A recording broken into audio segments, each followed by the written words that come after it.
So Anand, మీ fire accident అయినప్పుడు నారా లోకేష్ గారు బాగా హెల్ప్ చేశారని విన్నా. అవునండి, అంటే వాళ్ళందరూ పాపం ఆ కేసు అవన్నీ అయినప్పుడు బాగా హెల్ప్ చేశారు వాళ్ళంతా కూడా. సో వాళ్ళు ఫార్చునేట్ అంతే. అంటే మనకి టైం కలిసి రానప్పుడు ఒకలా ఉంటుంది, మళ్ళీ దానికే అందరూ కలుస్తారు. సో అలాగా కొంచెం కుదిరిందనమాట మాకు కూడా కొన్ని ఇన్సిడెంట్స్ నుంచి బయటపడడానికి. అంటే యాక్సిడెంట్ కదా, సో చాలా ప్రాబ్లమ్స్ అవుతాయి అక్కడ. అందుకని అవన్నీ కూడా కొంచెం వాళ్ళు సార్ట్అవుట్ చేసి కొంచెం పీస్ఫుల్గా బయటకు వచ్చాము అనమాట. అంటే పర్సనల్గా నాకు కాదు, అంటే అది నాకు కాదు, ఎందుకంటే నేను హాస్పిటల్లో ఉన్నాను, మా టీం వాళ్ళకి పాపం వాళ్ళకి హెల్ప్ చేశాను ఆయన బాగా.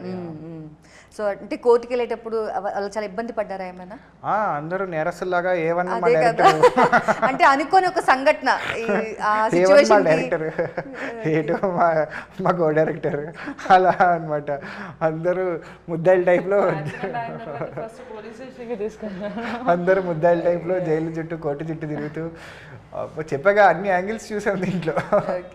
సో ఇంతవరకు మన మూవీ గురించి మాట్లాడుకున్నాం. దట్ మూమెంట్, ఆ సిచ్యువేషన్ జరిగినప్పుడు ఫ్యామిలీ సపోర్ట్ అనేది చాలా ఇంపార్టెంట్. చాలా మంది తిడతారు, నువ్వు అసలు మూవీస్కి వెళ్తే మేము ఒప్పుకో, చిన్న ఇన్సిడెంట్ జరిగితేనే వాళ్ళు తీసుకోలేరు. అలాంటిది నిన్ను అట్లా ఆ సిచ్యువేషన్లో ఐసీలో చూసినప్పుడు అసలు అబౌట్ ఫ్యామిలీ ఫీలింగ్ ఏంటి? అంటే మా అమ్మ అయితే అసలు తట్టుకోలేకపోయింది అసలు. అంటే వాళ్ళు చాలా రోజుల వరకు కూడా వాళ్ళు తేరుకోలేదు. వాళ్ళు చాలా మోటివేషన్ డౌన్, అంటే మొరాల్ మొత్తం డౌన్ అయిపోయింది అనమాట వాళ్ళకి. అంటే ఏంటి వీడికి, ఇక వీడి కెరియర్ ఏంటి అసలు, ఎలా ఇక కెరియర్ అని కాదు, పర్సనల్గా కూడా అరే ఇలా జరిగిపోయింది ఏంటి ఇప్పుడు, what is the solution దీనికని.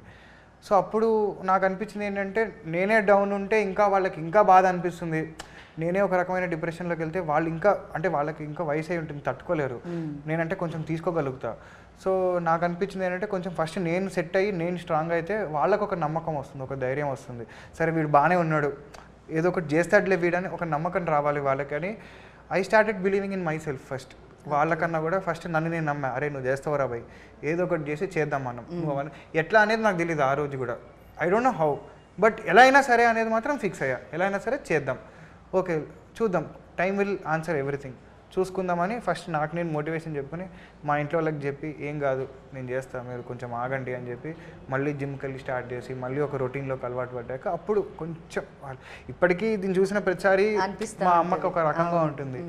And especially మా బాబాయ్ గురించి చెప్పాలి.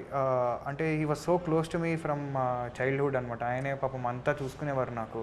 ఈ యాక్సిడెంట్ అయిన తర్వాత హీ వాజ్ సో డిప్రెస్డ్. ఎట్లా అంటే అసలు ఆయనకి మనసు ఇరిగిపోయింది. And unfortunately we lost him in corona second wave. యాక్చువల్గా నా షూటింగ్ టైంలోనే నాకు కాల్ వచ్చింది. నాకు యాక్చువల్గా అదొక ఎట్లా అంటే, ఈ యాక్సిడెంట్ అయి తేరుకునే లోపల నాకు అది జరిగిందనమాట. సెకండ్ వేవ్ షూటింగ్కి వెళ్ళినప్పుడు నాకు ఇలా కరోనాలో హిట్ అయ్యారు. అప్పటికప్పుడు పరిగెత్తుకుంటూ వచ్చాను నేను. అండ్ చెప్పాక దెబ్బ మీద దెబ్బ, ఇంకా పుండు మీద గుచ్చి ఉంటే ఎట్లుంటుంది అట్లుండింది నాకు. అయినా సరే ఆయింట్మెంట్ రాసుకుంటూ వచ్చా, చూద్దాం ఏం జరుగుతుందో అని.